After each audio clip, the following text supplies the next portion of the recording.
నేను మళ్ళీ చెప్తున్నా, భవిష్యత్తులో గెలిచేది తెలంగాణ రాష్ట్రంలో హిందువులందరూ ఓట్ బ్యాంక్ పక్క మారుతారు, మార్చి తీర్థం.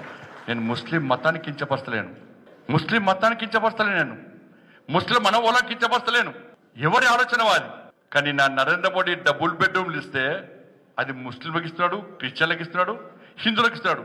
మరి ఓటు ఎందుకు వేస్తలేరన్నా? బీజేపీకి వేస్తారన్నా? వాళ్ళు వేస్తారన్నా? నేషనల్ హైవే చేస్తున్నాడు నరేంద్ర మోడీ తెలంగాణ రాష్ట్రంలో. నేషనల్ హైవేస్ హిందువులకు వేయాలని నరేంద్ర మోడీ, రైల్వేస్ కు నిలుస్తున్నాడు, హిందువులకు వేయాలని నరేంద్ర మోడీ.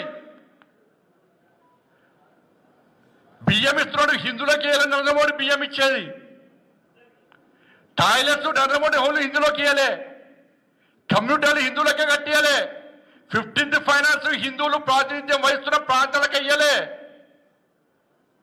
హిందూ ముస్లిం క్రైస్తవ సంబంధం లేకుండా ఇస్తున్న సందర్భంలో కూడా నరేంద్ర మోడీ ఇన్ని ఇస్తున్నా కూడా ఇవాళ మైనార్టీలందరూ ఓట్ బ్యాంక్ మారి జుబ్లీస్ లో ఎందుకు కాంగ్రెస్ పార్టీకి ఓటేసారు, ఎందుకు భారతీయ జనతా పార్టీకి ఓటు వేయలేదో ఇలా వాళ్ళ గుండె మీద చేసుకుని ఆత్మవిమర్శ చేసుకోవాలి.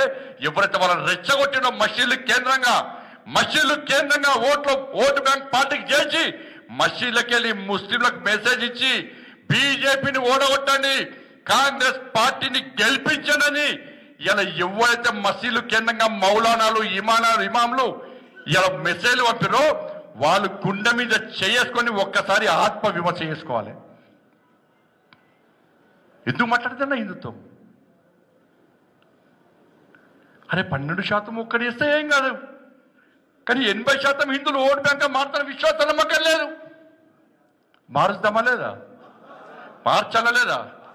ఇలా కరీంనగర్ కేంద్రంగా చెప్తున్నా, 100% ఈ తెలంగాణ రాష్ట్రంలో రామరాజ్యం మోడీ రాజ్యం 100% వస్తుంది, వచ్చి తీరుతుంది.